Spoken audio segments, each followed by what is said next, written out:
গাড়িতে প্রায় দীর্ঘক্ষণ বসেছিলাম, প্রায় 3 ঘন্টার মতো জ্যামে বসে থাকি। এরপরে দেখি অনেক যাত্রীরাই নেমে গেছে বাস থেকে।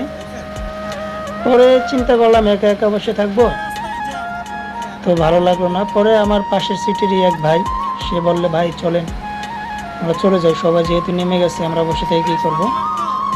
পরে নামলাম। সেদিনকে ছিল বৃহস্পতিবার, তো ঢাকার ভিতরে এতটা জ্যাম থাকবে আমি কখনো কল্পনাও করতে পারিনি। তো পটুয়াখালী থেকে আসা গাড়ি পোস্তখালার অনেক আগেই আমাদেরকে আর কি নামিয়ে দেওয়া হয়েছে বললে ভুল হবে, আমরা নিজেরাই নেমে গেছি অনেক জ্যাম দেখে। পরে গাড়ি থেকে নেমে একটা অটোরিক্সা নিলাম। অটোরিক্সা 20 টাকা করে ভাড়া নিল জনপ্রতি।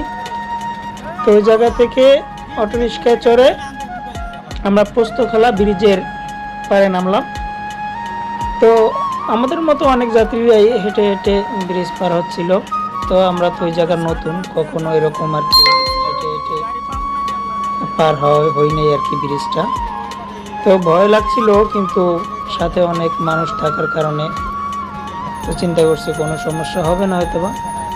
তো হেঁটে হেঁটে হেঁটে হেঁটে আমরা ব্রিজ পার হলাম। প্রায় 10 মিনিটের মতো লাগছে ব্রিজটা পার হতে। যদিও আমরা অনেক দ্রুত হাঁটছি, যদি আস্তে হাঁটতাম তাহলে হয়তো আরও 5-10 মিনিট লাগতো।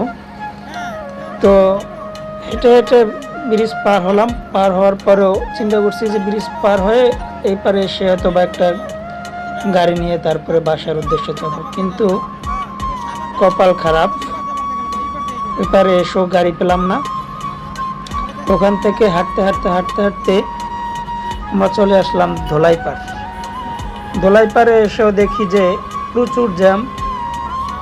আমরা তো এখানের জ্যাম দেখে তো এক প্রকার খুশি হলাম, কারণ আমরা যদি এই জ্যাম ছাড়ার অপেক্ষায় বসে থাকতাম তাহলে সারা রাত্র পার হয়ে যেত।